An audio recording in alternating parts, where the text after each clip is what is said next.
In this video, I'm going to demonstrate how to set up meta tags in Scrivener. And in particular, I'm going to reference a meta tag strategy for writing a mystery romance or a crime novel. Then I'll give you tips on writing paranormal novels, which I also write. But this strategy can be translated into any other genre that you write in. I'll show you how I use the meta tags. If you're new, this may trigger different strategies that you can use. I'm doing this video because when I was a new writer, I watched many videos that showed me how to create meta tags, but no one mentioned really how to use them. So that's what this video is going to be about. So let's get right to it. In Scrivener, it defaults to this Notes tab. I used the synopsis box here to make a short summary of what happens in each scene. Over here, I just have a bunch of dummy scenes. Okay, in this one, I'm using it to set up how I'm going to create these meta tags. I'm going to make one for story element, relationships, background, and notes. So let's go and do that now. The first thing I need to do is click over here on the icon that looks like a hanging tag. And down here under custom meta tag, there's nothing here. That's how it defaults. So let's click in this one and set up our first meta tag. So up here where you can really miss it is a small plus sign. You need to click on that and then create your first one, story element. And then it's a good idea to click on wrap text. I don't really bothered with the colored text, but you can pick a color if you want one. Okay, and then click OK. Then click here to the three dots and open it again. And let's see, up here by the plus sign, I'm going to put the second one, which is relationships. And then wrap text. Add another one for background and wrap text. And then add the last one, which is notes, miscellaneous, and wrap text. Okay, so over here, it leaves a space to write the story element. So the story element are these things that you probably all have heard about. The hook, the inciting incident, the pinch points, the midpoints, the love scenes, plot twist, climax. So over here, we're in scene 2. Let's say that this one will have introduction of main characters.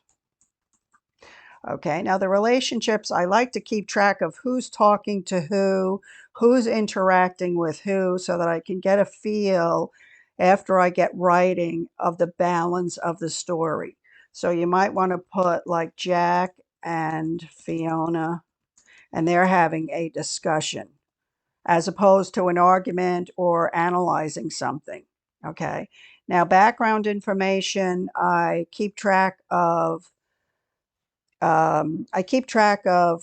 background information about the characters that I drop in the story. And I also keep track of background information for a second reason, and that is because I write in series. And I try to write the series so that each book can be read individually. So I have to have enough background information in each book so that the reader can follow the whole plot line. So this helps me keep track of where I am with all that. And then the notes section here, I use this to write myself a note. And this comes in handy when I'm writing the first draft and I just write and don't look back. If I decide, oh, I better change that timeline from 5 days to a week, I just put the note here. And this way I know I won't forget, because I'll always be checking my notes later on. So that is all of the custom metadata that I use. So in the next scene, so to speak, I'm going to go through my dummy scenes here and add some of these story elements and blah, blah, blah. and then I'm going to show you how this is used as a strategy. Okay, so off camera, I went through all of my dummy scenes here, and I filled in a story element, some relationships, a little bit of background, and a note or two. Okay, and then we're going to see how that comes into play in this section. Okay, so down here I also have several keywords. That explanation is going to be in another video. This one we're just focusing on the meta tags. So the meta tags I use in the outline view, okay, which I just clicked into now. So I think if you're up in draft and then you click on outline, it has all of the scenes here.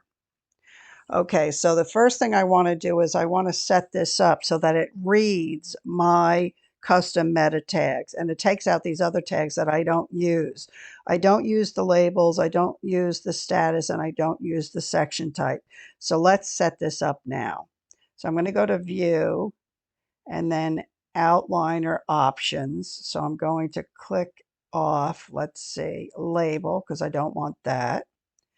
And then View, Outliner, Status, don't want that. And Outliner, Section Type, don't want that.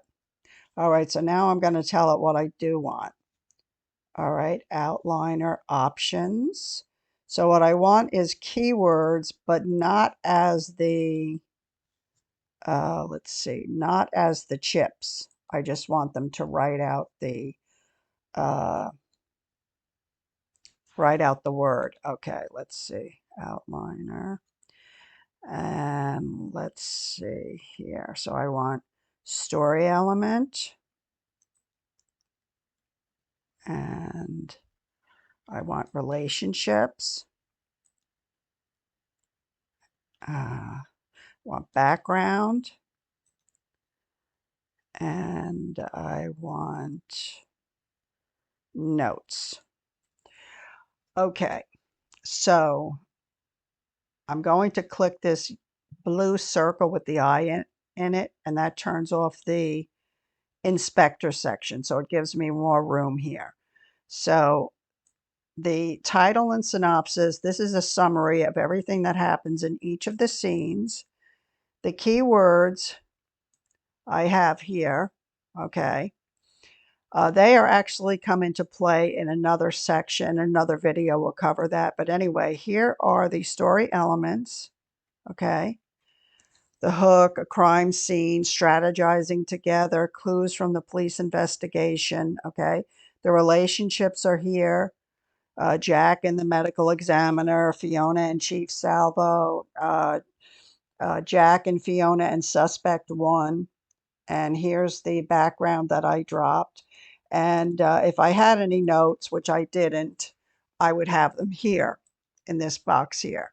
And so by looking at this, I can get a feel for how the story is balanced, whether or not I have covered all of the clues. And what I normally do is I set this up so that I can print it out. And then I sit with it and I can see and make sure that everything is in place. And by having the summary of what happens in the scene, I can make sure that everything that needs to be in the story is there. And also I can make sure that I haven't repeated any background information, which I've been known to do. And also I can make one final check to make sure that this book can be read by itself. It doesn't need the rest of the series in order to be a complete book. The reader can enjoy it from cover to cover without knowing anything else that happened. I make sure I include enough so that they know who the characters are. So that's how I use the outline view with the custom meta tags. Now, this was for right now I just happen to be writing a police procedural. And so in a police procedural, there's a crime that occurs, you have a scene of the crime, suspect information, clues, interviews, this stuff right here that I have written.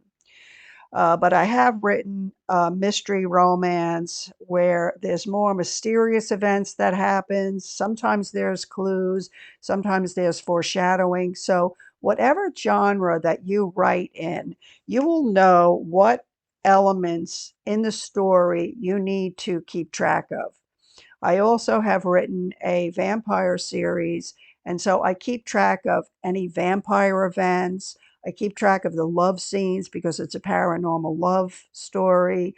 I keep track of any chases or secret burials, whatever it is that is contained in the story. So by seeing all three of these lists here, I'm sure that you'll be able to transfer this information to whatever genre you are writing in. So anyway, that's the end of the video. I hope you enjoyed it. If you did, I hope you give me a thumbs up and subscribe to my channel, and I'll see you in the next video.